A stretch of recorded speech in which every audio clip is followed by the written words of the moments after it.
Hello, everyone, and welcome to Social Emotional Development in Middle Childhood, which we know is grade school, basically.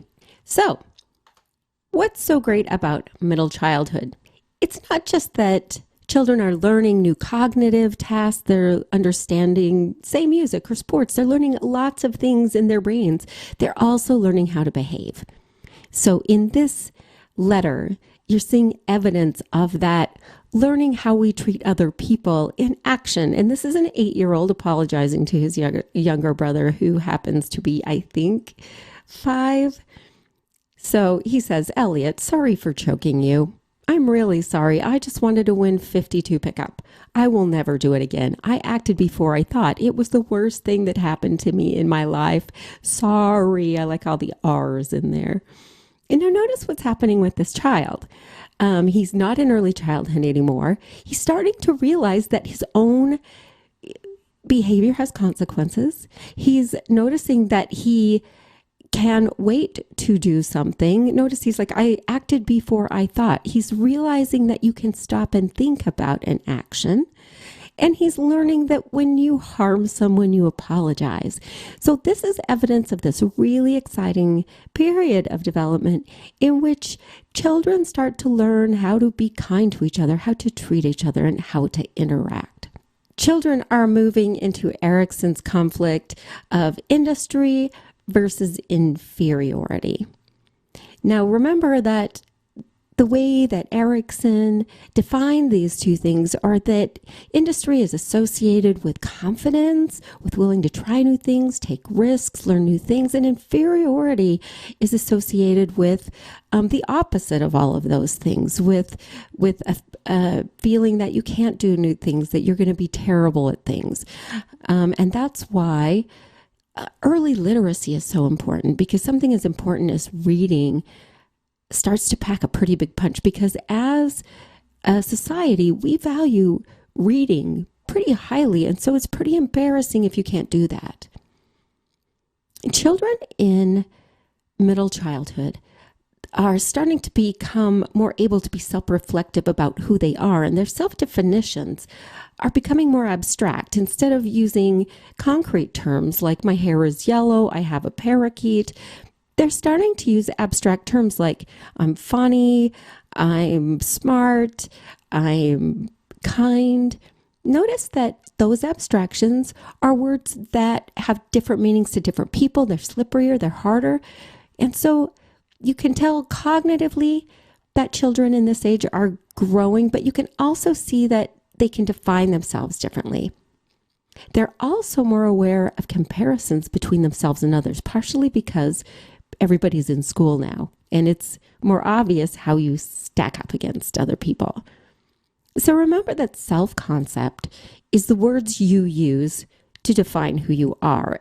And children in grade school are a little bit more refined and realistic because their reasoning is better, but they're also getting feedback from their parents and their peers. They're seeing how other children are successful or not at the same tasks they are. And remember that self-esteem is the value you give to that. So it may be that you can say, okay, I'm somebody who doesn't play soccer well, but it may not hurt your self-esteem if you don't really value soccer all that much. And so self-esteem is how you feel about that self-concept. If you're like, yeah, I'm a pretty cool person, despite the fact that I don't catch balls well, I don't care. Now, one of the things that contributes to our feelings of worth and self-esteem is this feeling that Bandura called self-efficacy, meaning that we have kind of a can-do attitude. And maybe I think that I'm not good at soccer, but maybe I think that, if I wanted to be, I could practice, I could get on a team, and I could be. So self-efficacy is a really powerful feeling, and it is that something is hard, but you can accomplish it. And this is the kind of feeling that you really ought to foster in the children that you work with, that things might be hard, but that they are worth doing, that they are capable of doing those things. Now, something that's interesting is where the locus of self-evaluation falls. And think about yourself. Like when you're evaluating yourself, Do you think about yourself as a good or bad person based on what your conscience tells you, based on whether or not you're adhering to your own personal values, or are you evaluating yourself based on what other people say about you, whether or not you have a peer group, whether what they say about you, how many friends you have on Facebook? And David Brooks calls these two different self-evaluation sources: guilt culture and shame culture. The former being that oh yeah, you consider yourself good or bad based on your conscience, and that's actually a good thing. It correlates well with high self-esteem and connections between other people. While shame culture is different. Shame culture is getting your self-worth from what other people say about you, and the problem with that is you can't control it. And so if other people are crappy to you, you tend to feel that to your bones. And that's what he calls a shame culture. And so you really want to be aware of where your own messages are coming from, and aware of where messages are coming to your own students in your classes. One of the things that really influences our feelings of self-worth and self-esteem is our culture and race. Now, if that's something that I really value and I'm really proud of, that's going to be good. But notice that if my race or culture is marginalized, it's going to be harder for me to feel good about myself. And notice that locus of self-evaluation. If I feel that my peers disrespect me or shun me because of my race, that's going to be a really dangerous and sad place to be, because that industry, that willingness to take risks, that goes down along with self-esteem. So one of the things we can do is foster a celebration of diversity in our classes. Something that I think is interesting about parenting is a study that came out in the Journal of Marriage and Family in 2007, and it helps kind of speak to whether or not you happen to be in the privileged majority or not. And their findings were that 75% of white families with kindergartners almost or never talked about race, because it wasn't something they grappled with on a day-to-day basis. But it was reversed for Black parents, the number being 75% of parents definitely addressing race with their children, because they understood that to be in a minority was to deal with problems that other children might not. One of the videos that I'd like you to watch this week as part of the supplementary videos is the doll experiment. This is a pretty old study that was conducted by Clark and Clark during the Brown versus Board of Education. And what they wanted to use this study for was to show if there were actual injuries for minority children because of segregation. And so they would give Black children white dolls and black dolls and ask them which one was the pretty doll and which one was the ugly doll and which one was the smart doll and which one was the dumb doll. And sadly, most of the children picked the white dolls as the smart doll, as the worthwhile doll, as the beautiful doll, even as they held the black doll. And in recent years, Anderson Cooper and CNN have reconducted this study to see if this is still the case. And I urge you to watch it, because it really speaks to self-esteem among minority children and the impact of race. Well, the original finding was that young children, early childhood, they preferred the dolls equally. By 4 years old, the lighter doll was preferred by 76% of children. So there's a huge jump. And then 5 to 7 year olds, you kind of watched it taper off. Now, if you watch those videos, what's going to be interesting is they have some really interesting explanations for that. And you'll see the children in 4th and 5th and 6th grade having much more interesting answers to those questions. So I urge you to watch that experiment. So self-esteem is really, really important. And I actually prefer self-worth because it's something that comes from inside of us. But outcomes associated with high self-worth cannot be overestimated. We want children to feel good about themselves, because they will then engage in activities that make them actually feel stronger, smarter. They're willing to take on challenges. Whereas children with low self-esteem really struggle at school, they become high risk for finishing school, and they become depressed. Another thing that is key to a child's success in school and socially is self-regulation. So learning to be able to pause before you explode, be able to suppress feelings that are not going to help you out in a given situation. Like if you want to scream in the store, you are able to stop because you realize it's not going to serve your goals.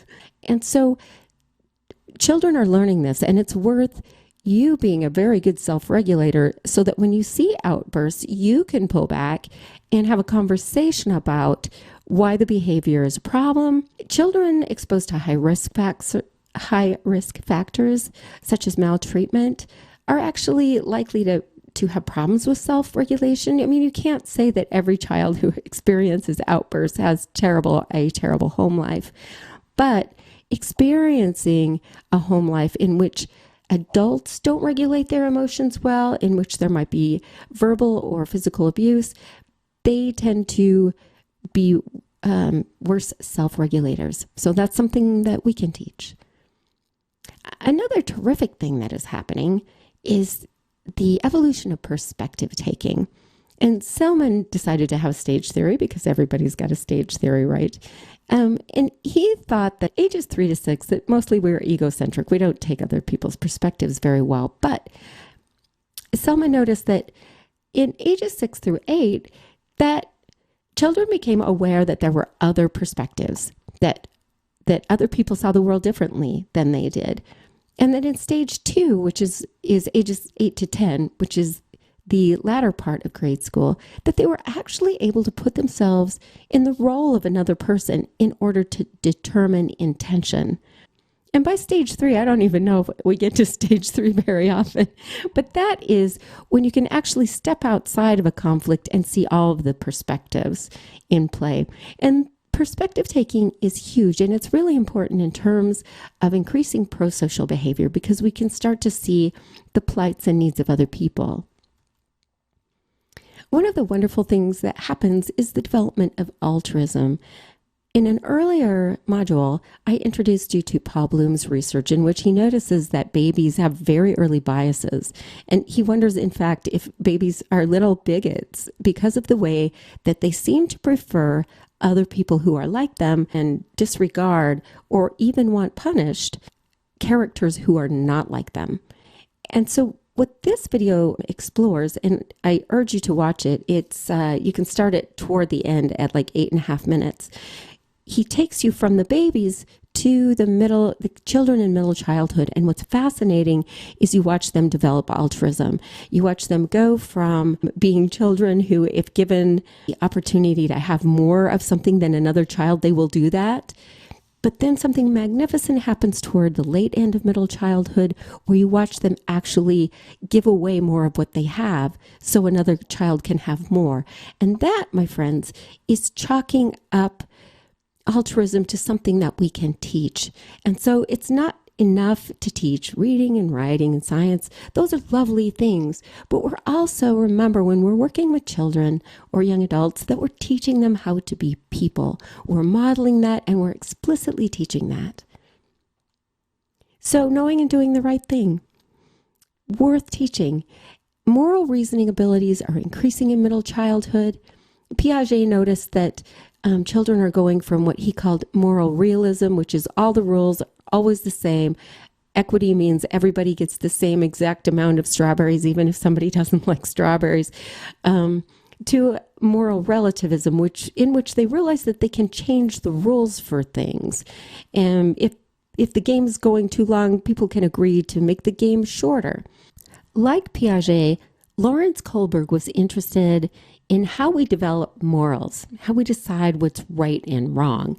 And so he developed a stage model that was similar to Piaget's cognitive stages, which you can see here, but instead of measuring the complexity of thinking that children did, he wanted to measure how we make decisions about right and wrong.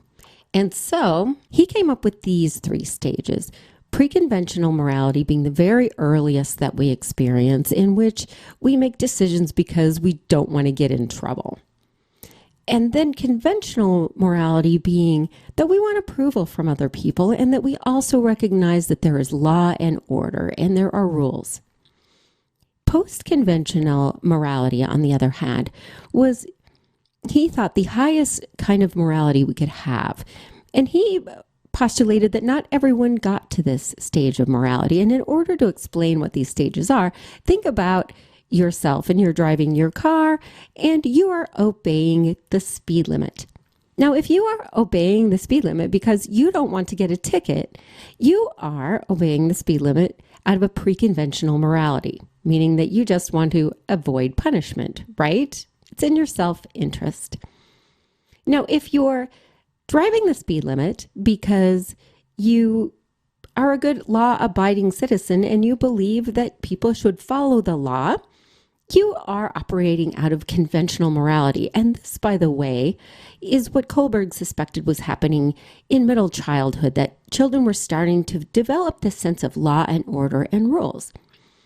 And finally, if you are obeying the speed limit because you feel like it will keep everyone safer and because everyone deserves to be safe, and that you just have a sense of yourself as a global human being doing the right thing, that's post-conventional morality. Not because you're going to get in trouble, not because it's the rules, but because it keeps everybody safe, and people deserve to be safe. Notice how different that feels. And Kohlberg used what he called the Heinz dilemma to measure this in children. And basically the dilemma is, if you've heard of it, that a man lacks the money to pay for a drug his wife needs in order to live. And the question he posed to the children was, should the man steal the drug? So Kohlberg used this scenario to place children in different levels of morality and in thinking about morality. People have criticized his theory because it assumes the luxury of being able to make those kinds of autonomous choices without thinking about the larger community. Now, the opposite of moral behavior is antisocial behavior or bullying. And it's very important, as I've mentioned earlier in this class, to definitely be on the lookout for these behaviors. But whatever the case is, antisocial bullying behaviors absolutely need to be addressed. Model what you hope they will be able to do one day, which is to stand up for other people, to intervene, to ask questions, to encourage perspective taking, like how would it feel if you were in that other person's situation. That's where you step in and take a stand. Now, the last thing I want to mention today is gender, because so much of what we do in our life is socialized by gender. Now, remember that when we talk about sex, it's the biological parts we have, but gender is the psychological side of that and how we're socialized based on whether we're male or female. Now, you might do a self-test really quick. You might pause this video and think to yourself what you answered the first time somebody asked you what you wanted to be when you grew up. And sometimes younger children will have more non-normative, non-gender schematic answers than older children. But it would be worth thinking to yourself right now what your answer would be and why. One of the things I'd like you to view in this module is this short video done by National Geographic, in which they interview children across the globe to talk about their gender and what it means to be a boy, what it means to be a girl, what their hopes and dreams are. And it's fascinating to hear how these children are already thinking about what that means and how it organizes their behavior and their dreams, really. So I hope you'll take a look at that because it's fascinating. But we do have gender patterns in middle childhood that boys tend to like more competitive play. They can show more physical aggression, and boys are perfectly capable of having an argument in the middle of a game and continuing the game. Something Carol Gilligan noticed was if girls start to have an argument in the middle of a game, they will stop the game because they tend to value the connection between the other people in the game more than the game itself. So if it comes between the game and the friendship, the game will go. The boys, on the other hand, will just go ahead and kind of like argue it through. And and usually with fine results. What we do know is that we tend to reinscribe our own beliefs. So if a student believes that they have a certain talent, like say a boy thinks he's good at sports, it influences his perception. And so he will choose more sports. So he'll participate in more sports, meaning that he gets better at more sports. So it becomes a self-fulfilling prophecy. On the other hand, say if you think you're not really very good at math, you tend to avoid math, you don't do as well because you keep avoiding that. And so what you do is end up reinscribing things you already think are true. And so what you can do as a teacher is to make sure that you're catching those attitudes early on. Sexual orientation and when this develops is a really hot topic because depending on where you stand, you may believe that we don't start developing a sexual orientation until adolescence, and that if it happens to be a same-sex orientation, then that is something that is flawed, the child is flawed. Now remember, the locus of self-esteem. What I would urge you to do as a person who interacts and works with children is to adopt the kindest explanation for sexual orientation. Because some children begin to develop this and know their sexual orientation as early as middle childhood. And so what you want to do is not work out of a culture of shame, meaning that they get their sense of identity about whether that's right or wrong based on whether or not they're shunned, whether or not people are cruel to them, that they are able to answer to their own conscience. And so what you can do is always encourage tolerance and care and good behavior, good connections as much as you possibly can, no matter what your personal beliefs are, that you are supporting children in their development. I'm going to say just a little bit about peer relationships. They're so important because so much of our identity comes from who we start hanging around with, which is usually based on similar interests, oftentimes same-sex pals, which is usually in middle childhood. You see girls and boys often playing more with each other, like boys playing with boys, girls playing with girls. But peer relationships are huge. And when you start seeing a child left out, if they are a controversial or neglected child, that might be something you want to try to intervene in. So we have popular kids who tend to be popular. As a matter of fact, they're very lucky. They tend to be socially astute. But we have other children who are not. And so it's maybe worth having a conversation with popular children about whom they choose to exclude or exclude. So finally, what you can do as a teacher or as a person working with children, that you don't take behavior seriously, that you realize that children are still learning self-regulation, and that you can teach them explicitly how to behave and how not to behave, that you model self-regulation yourself, that you don't blow up at them, that you're like, I can take a step back, take a deep breath, and respond rather than react. You can also use immediacy behaviors like eye contact, that you relax, that you smile, that you model being calm under pressure, being able to laugh at yourself, and being able to just really enjoy making connections with other people. So as you plow on this week, I look forward to the ways in which you apply this to your child, and I wish you well and look forward to your post this week.